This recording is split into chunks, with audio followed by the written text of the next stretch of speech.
Hello, hello, hello. Hello, how are you? Oh, sorry. I had another meeting that it took longer, so I had to cut the other meeting.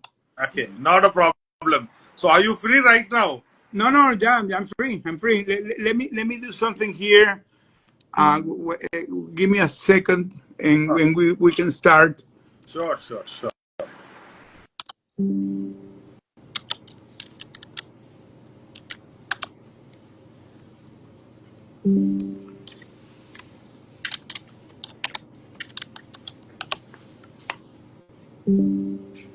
Sorry, I had to cut this because I'm receiving the notification in the computer and does it shut down. Okay, let's start. Let's start.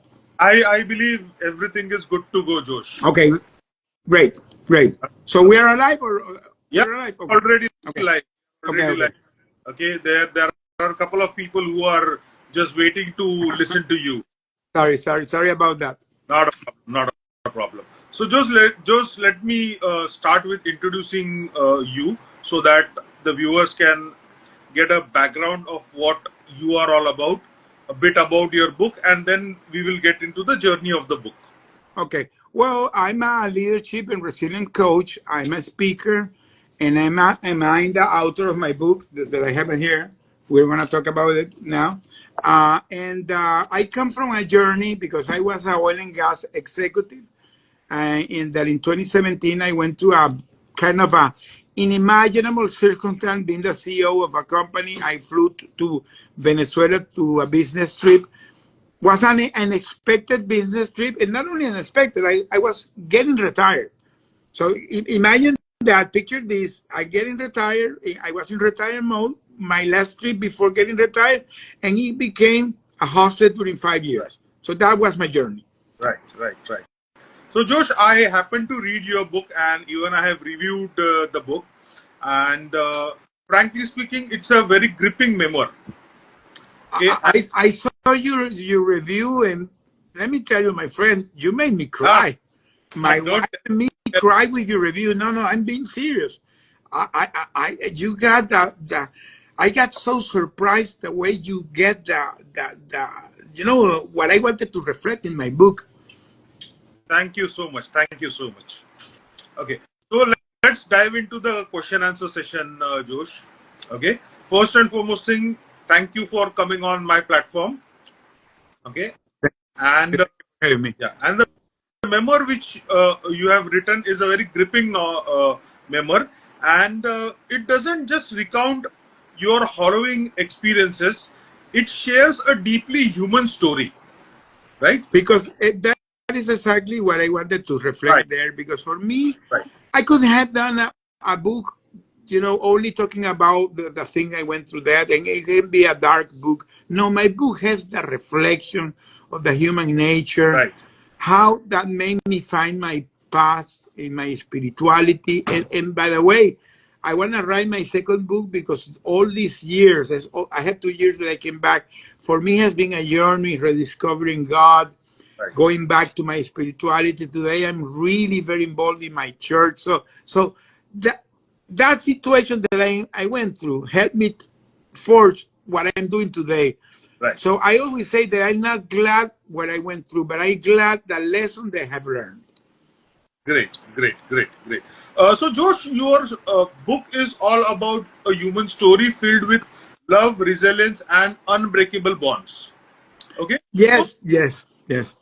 So, can you just explain us what was your basic inspiration to share your experiences in this book from hero to villain?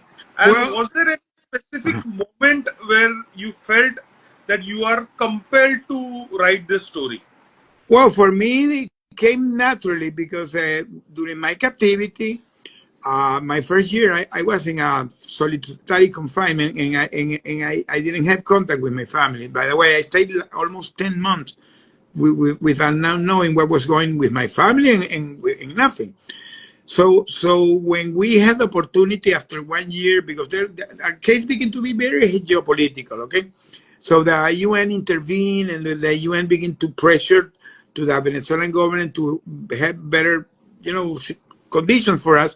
So they they decided to put the six, because we were six guys, the six in a same room, and they begin to allow us to, our family bring us food, and they allow us to have books. So now we're having books, now we're having food from our family. The situation improved.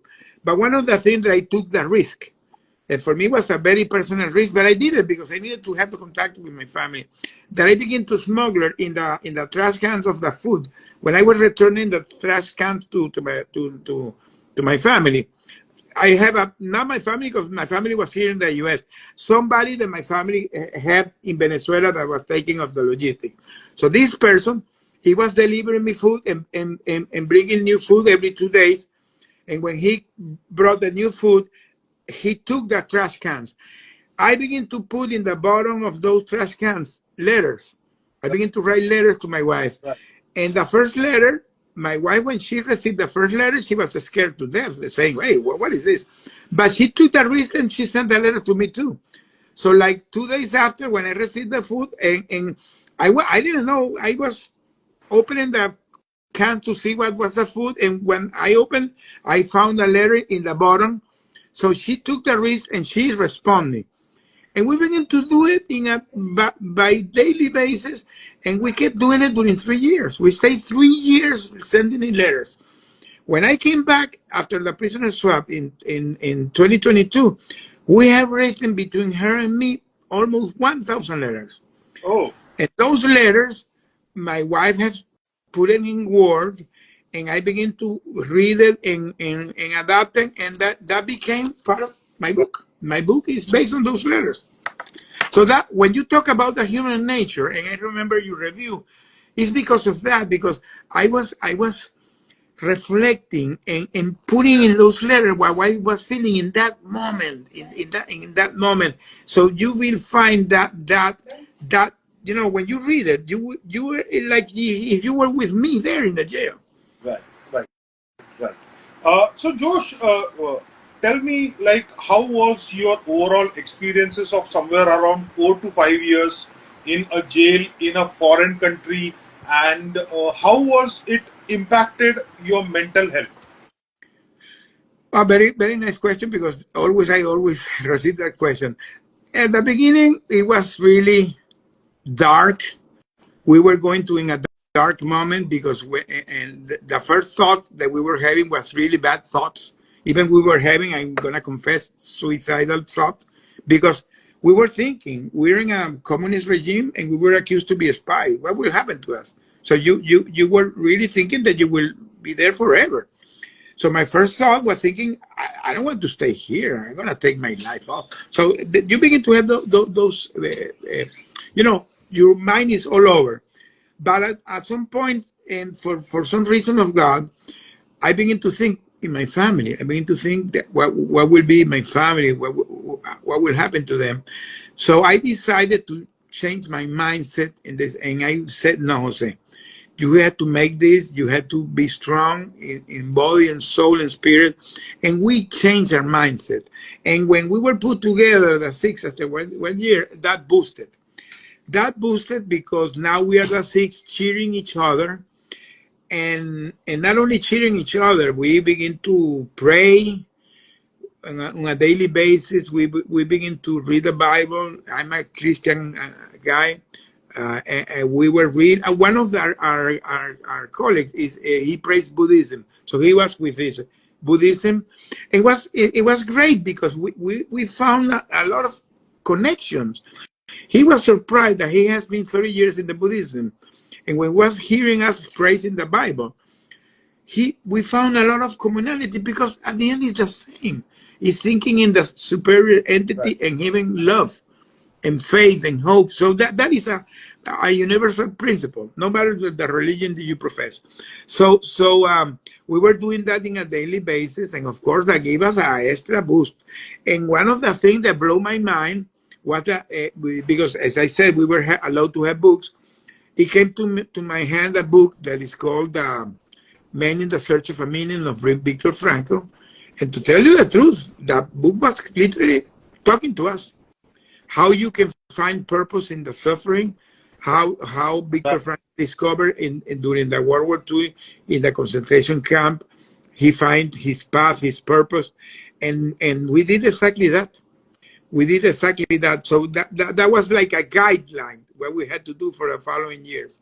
So there are a lot of things that came to our life: the connection with God, the discovering of our purpose, finding that unbreakable spirit that everybody has inside. It became to be a journey, a lessons of journey, and that's why I tried to put that in the book. In the book, I try to reflect in that way. So Josh, one of the very emotional aspect of the book is the letters between you and your wife.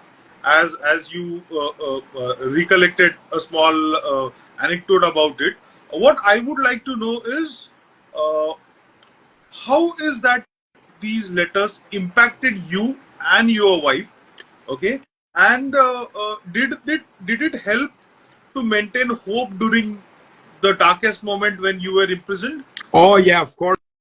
The letters were not only the connection for the family; it made me be informed of everything that was going on.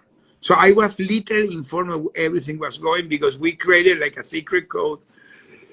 And she was informing about the negotiation that was going between the two governments.